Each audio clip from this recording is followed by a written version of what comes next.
Thank you, Madam Speaker. Before I begin, I ask unanimous consent that all members may have 5 legislative days in which to revise and extend their remarks and include extraneous materials on the topic of my special order. Without objection, so ordered.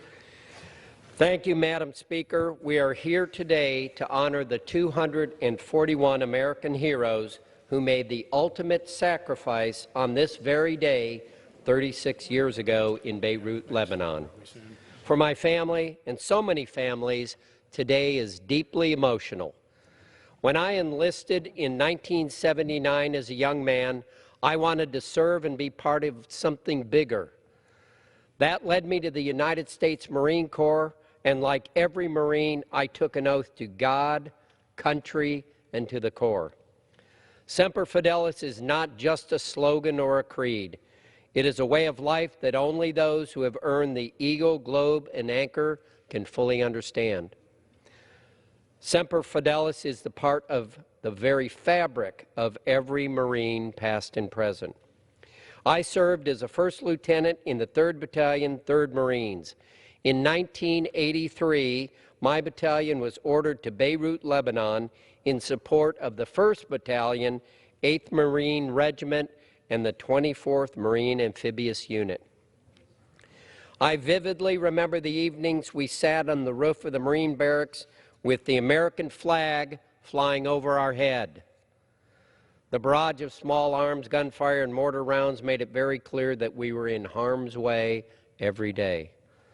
On this very day, 36 years ago, a terrorist affiliated with Hezbollah and financed by Iran drove a truck bomb into the barracks we called home.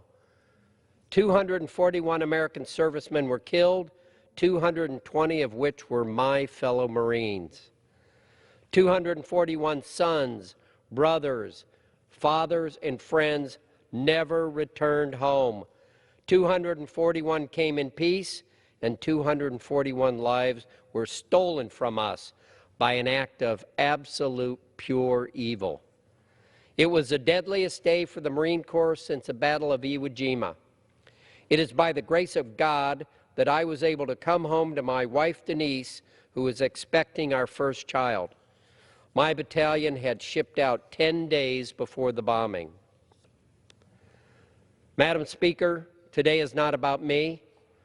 You may not recognize the 241 names listed here, but they are the names of the 241 who answered the call of duty 36 years ago.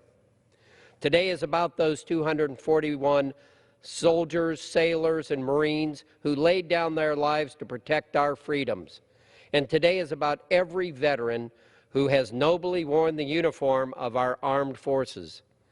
On this somber day, I look out at the flag flying above the U.S. Capitol and feel the same reverence I felt standing below the Stars and Stripes on the roof of the Beirut barracks in 1983. Though I will never know exactly why I was spared when so many were not, I understand that our first duty is to remember and be faithful. Madam Speaker, 3 of my fellow Marines, Representatives Gallagher, Carbajal, and Moulton, joined me to offer legislation to remember the faith and loyalty of the 241. Fellow Marine Representative Gallego joined me to offer legislation to provide a sliver of justice for the Gold Star families who lost their loved ones.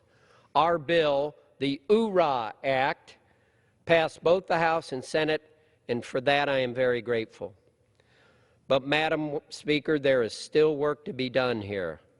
Terrorists and those who support them financially must be held accountable for their terrible actions.